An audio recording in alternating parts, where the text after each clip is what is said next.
Hello and welcome once more to The Comfort Zone with your host Steve Criscall, and brought to you by Elect Bible Ministries. Now this is the first in a three-part series entitled Teach the Children. In my last vidcast we said that children are our most precious possessions. Now I don't think I'm assuming too much to say that we would do pretty much anything to protect our children. But what if I told you that most of us are deeply failing to protect our children? We are leaving our kids wide open to strange ideas, bullying, confusion, anxiety, depression, and even suicide. The fact is, every time you send your children off to school, your children are in grave danger. Not so much from deviant sexual predators, but another kind of predator, one which permeates society in general and the teaching world in particular. They are many. These predators are ones which seek to normalize behavior and attitudes that not so long ago were deemed deeply immoral and even illegal. These predators seek the destruction of our society so that they can build back better with them in control. It's a long-term strategy, and it's been in play for the better part of the last 50 years. These predators know only too well that in order to succeed, they need to fill the minds of kids with their mantras and beliefs. To that end, today we are seeing schools, colleges, and universities being bombarded with such ideas as global warming, which has recently morphed into climate change. Sustainability, which is about green energy, the carbon footprint, and the Great Reset. Sexuality is another one. Gender identity. Now there's a subject. Political ideologies, which is just blatant socialism. And then there's identity politics and cancel culture. Then there's the good old favourite, racism. Well, now we have apparently systemic racism and anti-white racism. And of course we've got social engineering, which is basically political correctness. Now, I've just picked out some of the more obvious ones. If I go back 20 years to when my children were at school, there was, even then, the beginnings of this list just starting to creep into the classroom. Now, when I taught in British high schools for a while, a few years ago, what I saw there, it shocked me to the core. The attitudes and behaviour of the children was, to put it mildly, abysmal. I could see that the teaching staff were deeply hampered in their ability to manage these kids, simply because of their inability to adequately discipline the children. Of course, there have always been disruptive kids. And I know that from my own school days in public schools. But what we have today is a disproportionately large number of disruptive kids, sometimes as much as 50% of a whole class. Essentially, the classroom is often a battlefield. And that's been my experience. The kids, they've been handed power. The power to use their perceived entitlement, this is a phrase to remember, to cause the teachers to be disciplined or fired simply because they transgressed some unwritten law. I've witnessed kids doing it. They've even tried doing it to me, without success, I hasten to add. This is all the fault of a succession of the predators chipping away at the fabric of our society for decades, pulling it apart stitch by stitch. Now, if you think your kids are immune, then think again. If you were blissfully unaware of the dangers, then it's high time you, as they say, woke up and smelt the coffee. Let me just give you one or two experiences of mine. 20 years ago, I was unaware. I trusted the schools to do their job, but I still had that feeling that something was wrong. I saw my kids becoming traumatized by the constant bullying at elementary school. I went to school And to the school's credit, they dealt with it each time, so no problems there. But the problem was it kept on happening.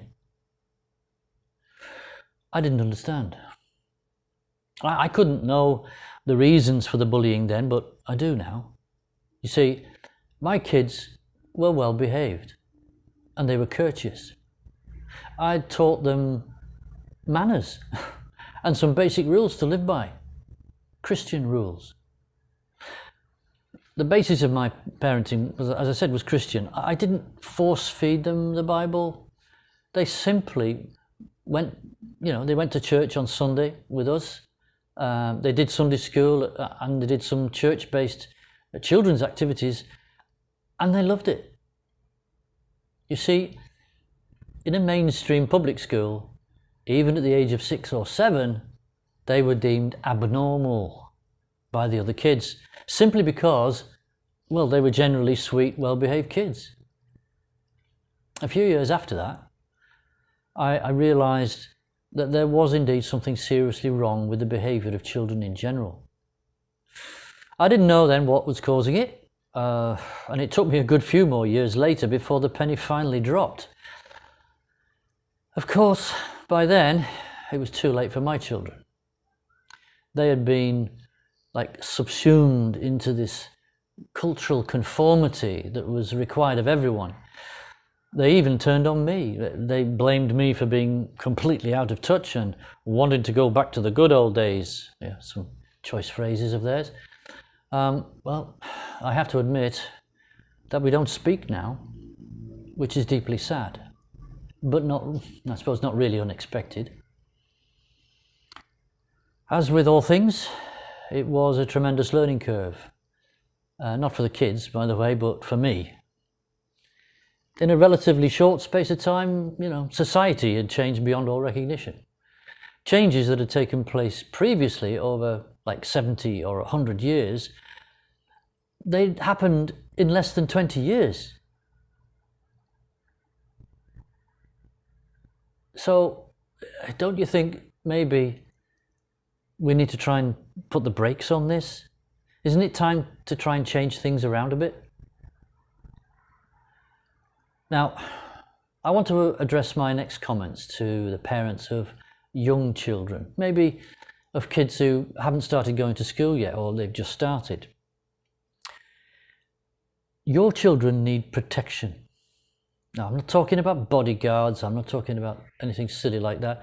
What I am talking about is, well, the kind of protection that you can only get from God. Because I'll tell you for free, no school or government will help you. I think everyone's seen that over the last year. You need to get right with God. And when you've done that, you need to recognize what's happening in today's world. The minds of your children are at stake here. The battle for control of them is on. The predators, they want to have your kids become programmed dummies to conform to their twisted ideologies. If you can see that, then you're on a new road.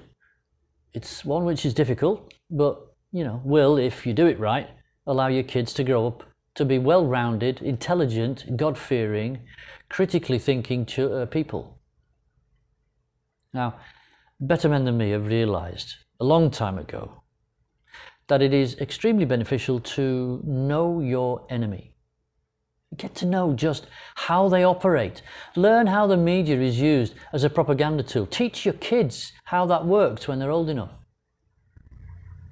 You need to know how they do what they do, because until you do, you can't do anything about it. Even more importantly, you need to teach them God's laws. After all, the 10 laws of the 10 commandments, are they really so much to swallow? Teach them to question and not be subservient to the conformist rabble. Teach them to ask questions. Teach them to be resilient and strong.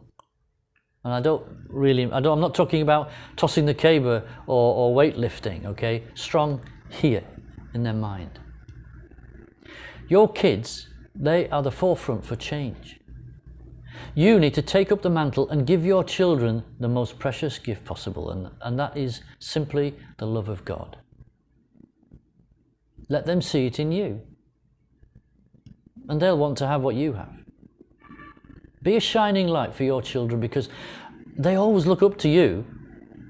You are their role model. You are their hero.